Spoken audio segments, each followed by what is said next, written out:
So guys, welcome to my new vlog. এতিয়া আমি যাবলৈ ওলাইছো আমাৰ বঙাইগাঁৱত থকা চিত্ৰাগাঁও পাহাৰৰ পূজাত আৰু মোৰ লগত যাব দুজনী ভণ্টি আৰু মই। এতিয়া আপোনালোকে ভিডিঅটো চাই থাকিব।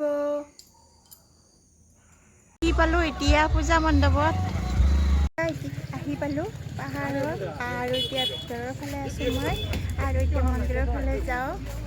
আহি পালো লগত আছে পিংকি ভণ্টিহঁতে আছে। তো আমি এতিয়া আহি পালো এয়া পিংকি ভণ্টি আৰু মমতা ভণ্টি। এতিয়া আমি দোকানৰ কাষত আছো আৰু আহি বহুতখিনি ভালে লাগিছে, বেয়া লগা নাই। এতিয়া পাহাৰৰ ওপৰত উঠি আছো মন্দিৰত আৰু ধুমুহা দি আছে, এতিয়া বৰষুণো আহি আছে অলপ অলপ।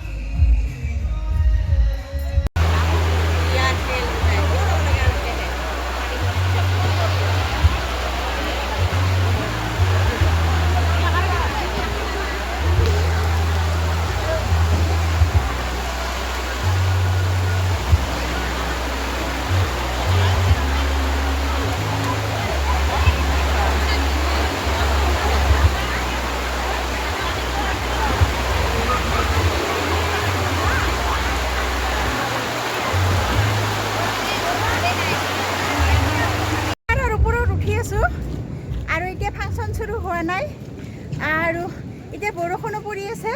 পিংকি ভণ্টিহঁতে আগত গৈছে আৰু মই পিছে পিছে গৈ আছো। পাহাৰ বগাই বগাই আহি পালো মেইন মন্দিৰটো আৰু মেইন মন্দিৰটো আপোনালোকে দেখিবলৈ পাইছে এইটো হয়। আৰু মই এতিয়া ভিতৰৰ ফালে যাওঁ আৰু বৰষুণো দি আছে, তথাপিতো আহিলোঁ কিবাকৈ হ'লেও। এতিয়া মই ভিতৰৰ ফালে যাওঁ।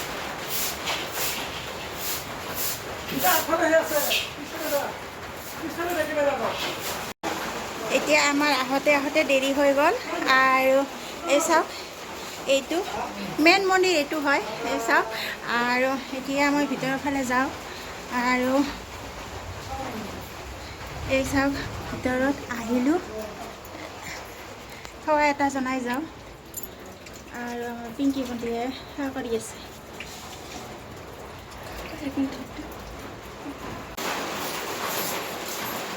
আমাৰ পূজাৰীসকল চাওক এতিয়া আমি লাষ্টত আহিলোঁ আৰু আহোঁতে বহুতখিনি পলম হৈ গ'ল, তথাপিতো আহিলোঁ, দৰ্শন কৰিলোঁ।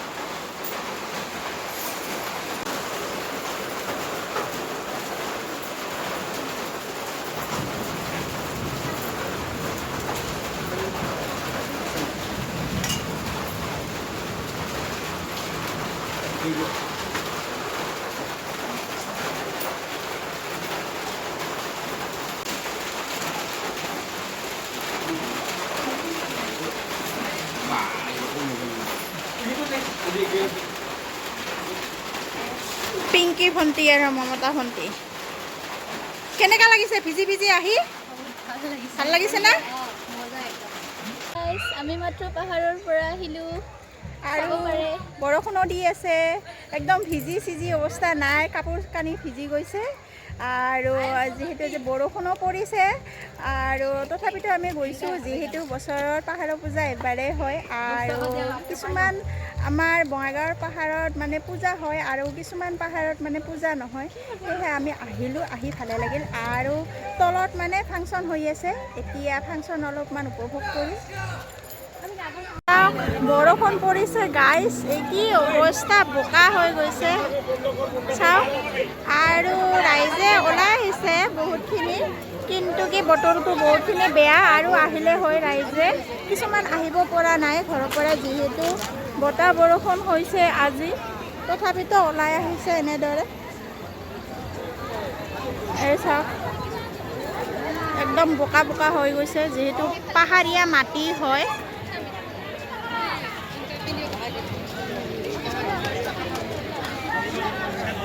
আৰু এইটো আগতে নাছিল, এইটো নামঘৰটো নতুনকৈ হৈছে আৰু এইটো হয় মানুহখিনি বহুতখিনি ৰক্ষা হৈছে। ইয়াৰ ভিতৰত মানে সকলোৱে মানে আৰামত বহি ফাংচন উপভোগ কৰিব পাৰিব।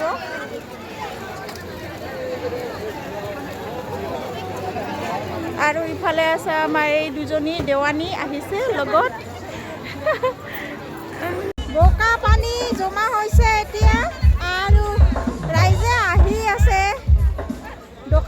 ৰাইজৰ কি অৱস্থা।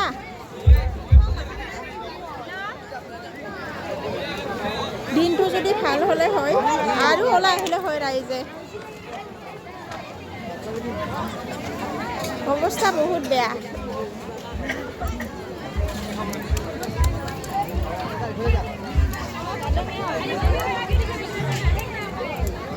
আৰু এইটোৱে আছিল আমাৰ চিটকা গাঁৱৰ পাহাৰৰ পূজা।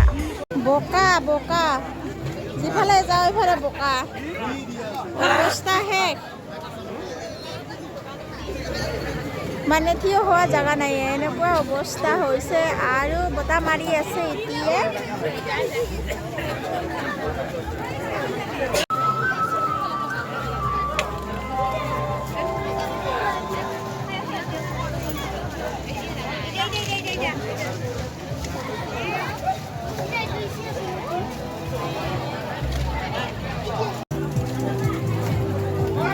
পূজা পূজা, পাহাৰৰ পূজা।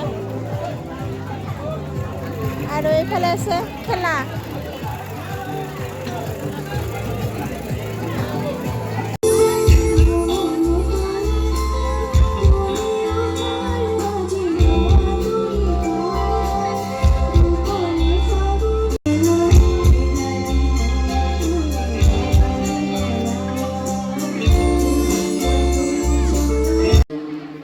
যি সাংস্কৃতিক সন্ধিয়া উদযাপিত হৈছে তাৰ সমূহ বিষয়ববীয়া কৰ্মকৰ্তা সকলোকে কৃতজ্ঞতা জ্ঞাপন কৰিছোঁ। আৰু হাত চাপৰি লাগে, হাত চাপৰিটো এইকাৰণে লাগে, মই বহুত সময় আগতে আহিছোঁ, ইমান বৰষুণতে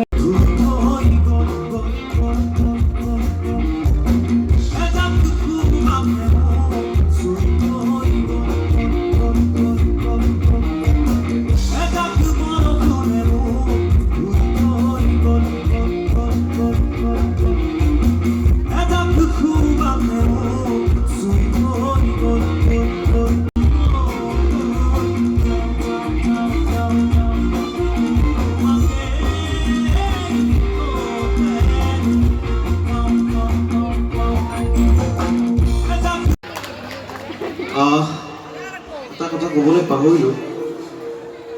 আপোনালোক সকলোৱে গমেই পায়, যোৱাকালি এটা বহুত শোকাবহা দুৰ্ঘটনা আমাৰ ৰঙিয়া তামোলপুৰ পথত সংঘটিত হৈছে। আৰু তাত এগৰাকী আমাৰ অসমৰ নাচনী আৰু পাঠিকা নাগাৰ নামৰ নিশামণি হালৈ তেখেত নিহত হৈছে। গতিকে এইখন মঞ্চৰ পৰাই তেখেতৰ আত্মালৈ ভক্তি ভৰা শ্ৰদ্ধা জ্ঞাপন কৰিছোঁ আৰু তেখেতৰ আত্মাৰ সদ্গতি হওক।